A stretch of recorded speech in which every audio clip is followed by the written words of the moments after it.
Welcome back to our channel Technical Utkranti.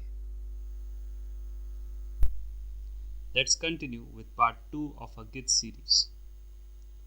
A few questions from part 1. Difference between Git and GitHub.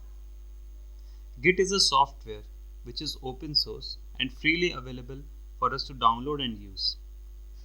To understand GitHub, I will refer the diagram that we saw in part 1 of this series to understand distributed version control system. GitHub is one of the many companies providing the services of this central server. Other examples in the category of GitHub could be GitLab or Gitea. Okay. What is a repository? This could be understood with the help of an example. So I have this repository previously cloned. So if I see its contents, so this .git folder is a repository.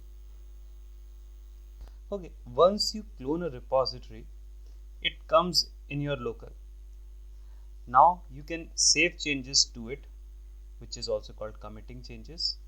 You can again commit, you can create branches, you can test your changes for their correctness, and all these operations are happening in your local repository.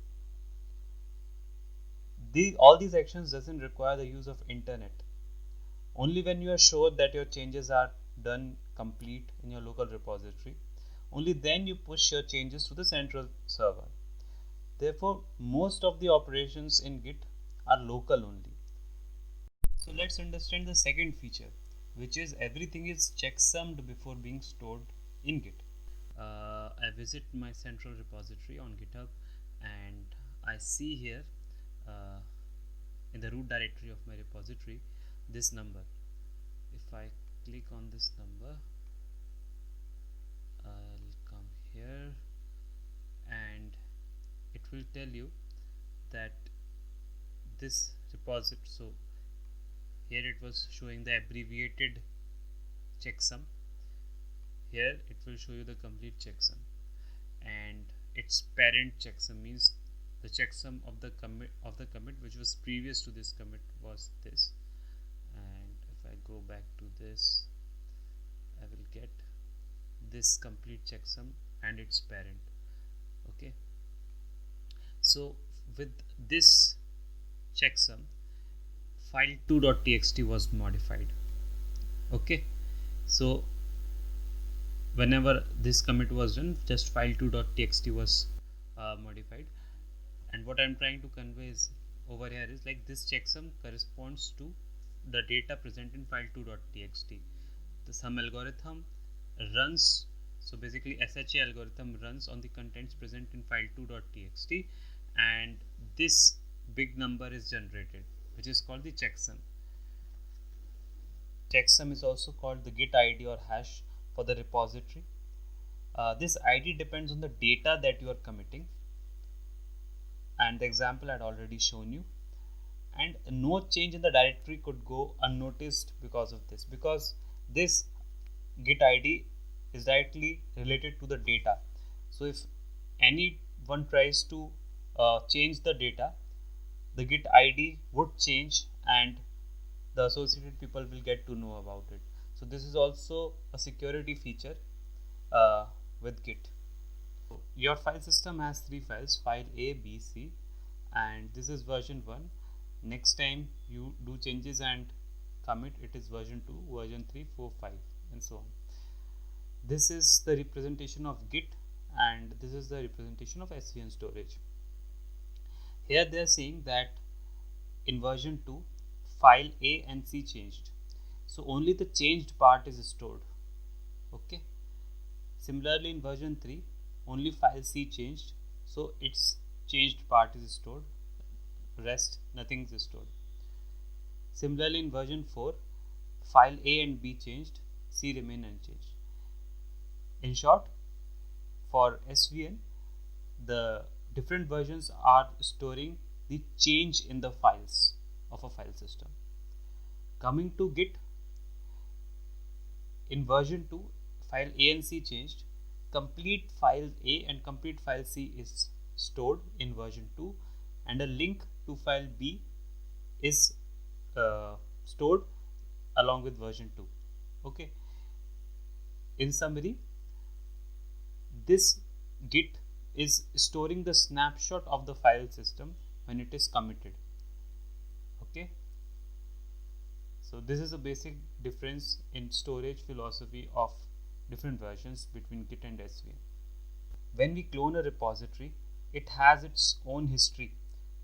Other people who might have contributed to it makes up its history, and when you clone it into your local, you can see the history and see what all changes have been done into that repository. Okay, so now we will see various ways in which the history of a repository could be viewed. And we can see now that what are the different ways in which we can see the history. So one simple command is git log. Git log can be used to see the history in a straightforward way, wherein you can see author, date of commit, author, and all the comments and all you can see. Okay, what are the other options that we have? The other option is to see git log -p. -p will help you visualize the difference between subsequent commits. So as you can see, along with the information that was coming previously, you can now see that there was some change, something was removed in file1.txt and something was added in file1.txt. Okay, what else? You can have the number stated here, as in if there are lot of commits present in the history and you just want to see first few, you can mention the number explicitly as well.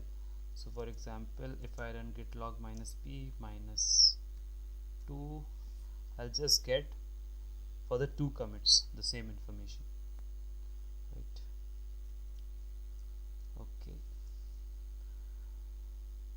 Okay, --stat helps you to get the same information as above, but in a abbreviated format.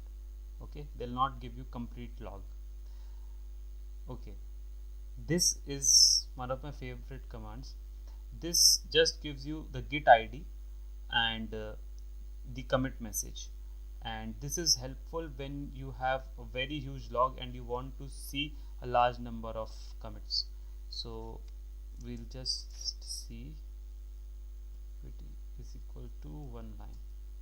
Okay, so as you can see, in a clean and neat format, you get the history in 1 line per commit. Okay, the next one is you can define the format in which you want to see the history. Okay, and you can use this table for the same. For example, you just want to see the author name, you can use this command git log -.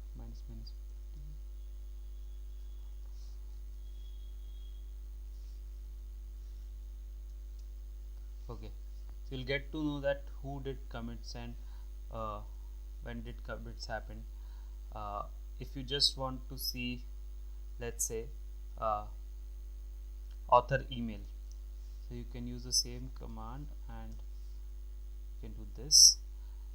Let's say you want to view author name as well as author email, you can do this. Okay, so meaning to say you can customize what you want to view with each commit. Next two commands are again quite useful. Let's say you want to view the history after a certain date or before a certain date, then you can use --, since and --, until command. So for example, git log --, since is equal to 2020 12/26. Okay, so after this date only one commit has happened, which is today, and if I write until then, I'll miss out on this commit because it happened after this particular date. So these two commits are also very useful. And you can also run git k in case you want to view your this in a GUI. Okay, so this is again very useful. Let's look into the first topic amongst the listed topic, which is aliasing in git. Aliasing is basically to have shortcut of various commands in git. Okay, so for example, we saw that we can have this long command to list down the history of the repository. What if I can have a shortcut for this? Yes, you can have. You can do this with this command git config ---- global alias dot. Now this whatever you write after dot will be the shortcut. So for example, I will write 1 and the subsequent commands in the quotes will what it replace.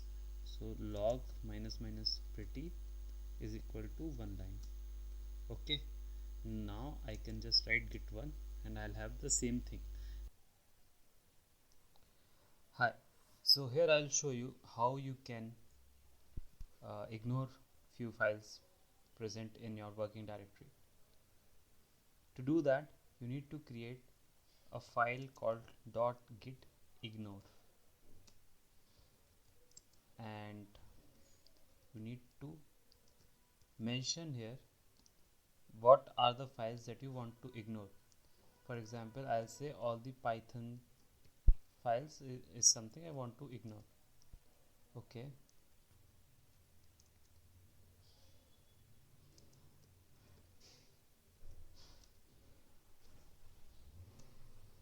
okay. Now the .git ignore file is added, and I will now add a certain Python file. Let's say file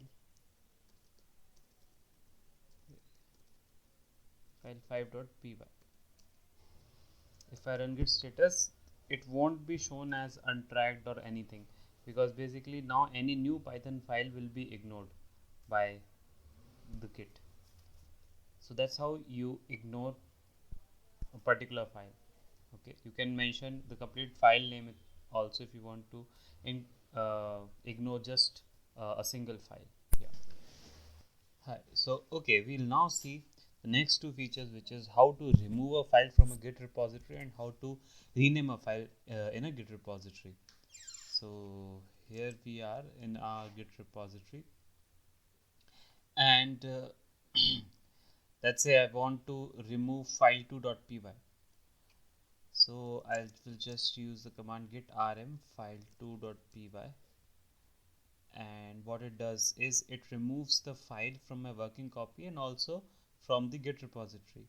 So if I see the status, it will already come as a staged change, and I just need to commit.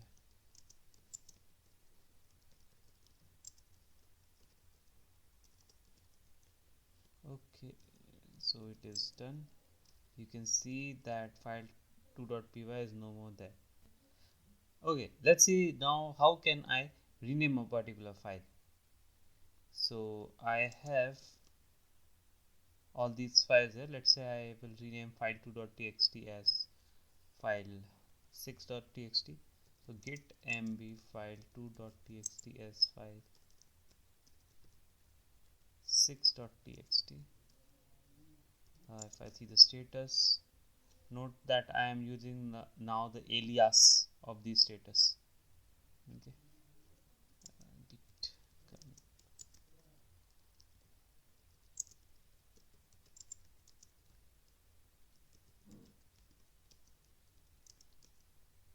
And if I do an ls, yeah, file2 has been renamed as file6.txt. Okay, so we'll look into a corner case where you stage a file to commit, but you don't go ahead with committing. Rather, after staging, you again modify it. So let's see what happens in such a case. Okay, so we'll see. Let's say I modify file 3.py.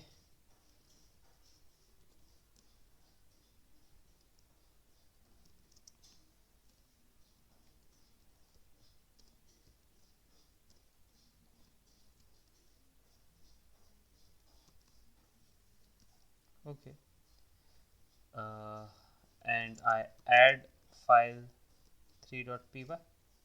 So if I see the status, my file 3.py is stage to be committed, but I don't go ahead with committing, rather I re-edit it,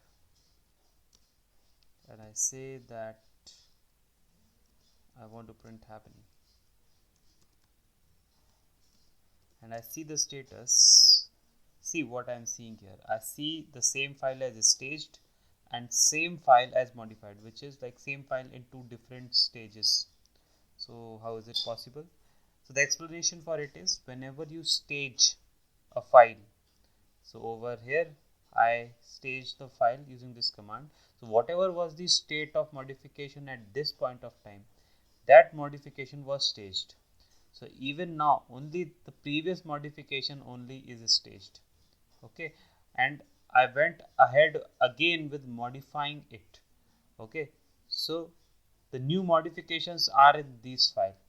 So at this stage, if I go ahead with committing, I will not have the happening part in my file. The latest changes I will not have.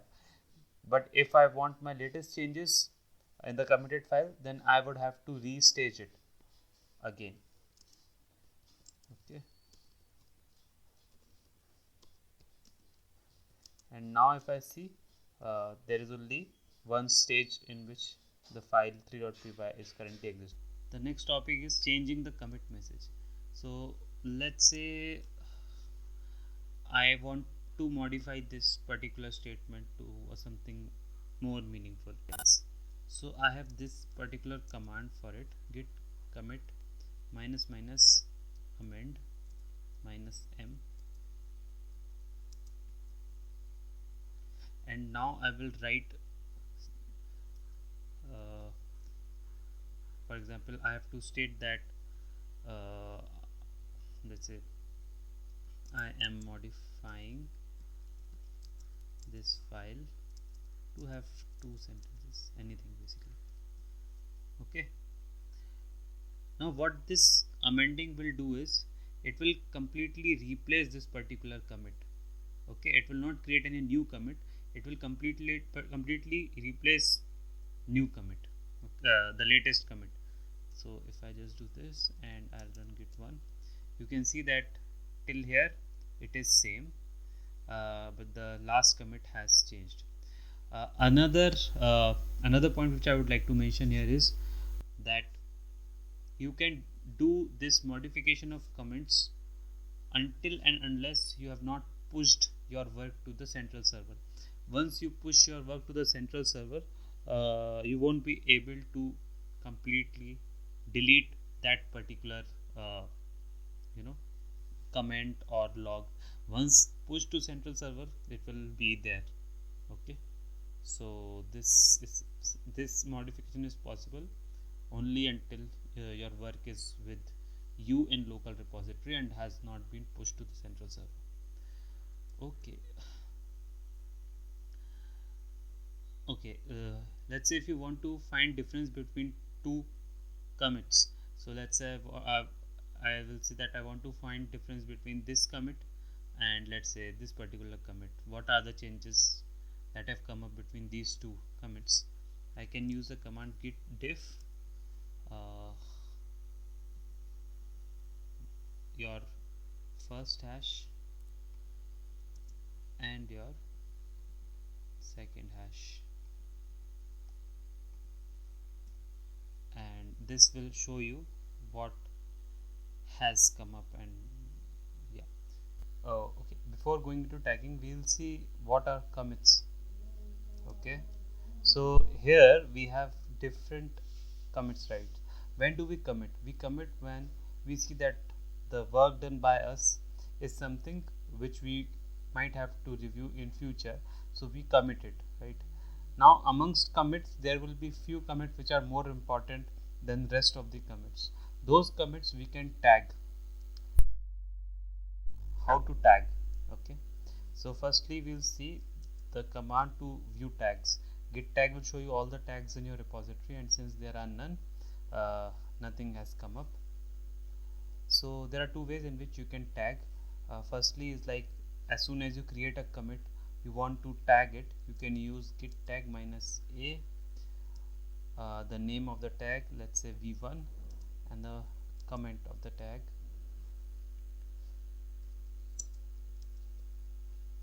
Okay, now if you run git tag, you'll get v1, and if you want to see what is there in this particular tag, you can use the command git show. So it will give you the information regarding that particular tag. Fine. This is one way of tagging. Another way is, let's say in this particular, so as you can see the tag will come up like this, and now you realize that okay, you want to tag this particular commit also. In that case you can use the similar command git tag minus a version 0, and you paste the hashtag over here, and then you can give your command, I mean this thing, the first tag, or you can say the 0th tag. Now if you run git tag, you'll get these two things, right? And git1 will show you this as tagged. Okay, so this is how you tag the commits in your repository. And just one thing which I would like to show you is, like if I run git push now,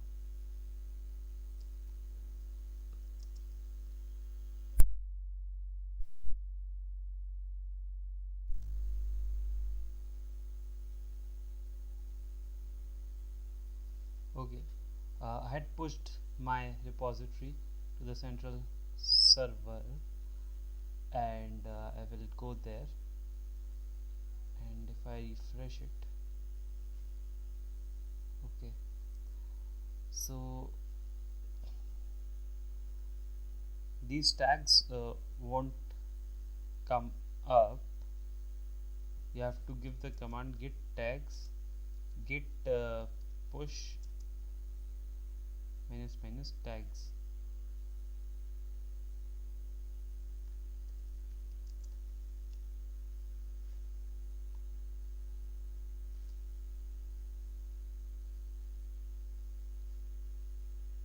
Yeah, so this is how you push your tags to the central server. Okay, so here you'll see two tags, and this is how your tags will show up. Okay, so yeah, that's it for today. uh, in part 3 we'll look into these topics as to, so quite like a couple of times we updated the central repository today, but we'll go into a bit more details of what are the scenarios when you update central repository. And then in part 3 we'll see how git stores data, and then we'll go into introduction of branches in git. So that's it for today. Thanks a lot.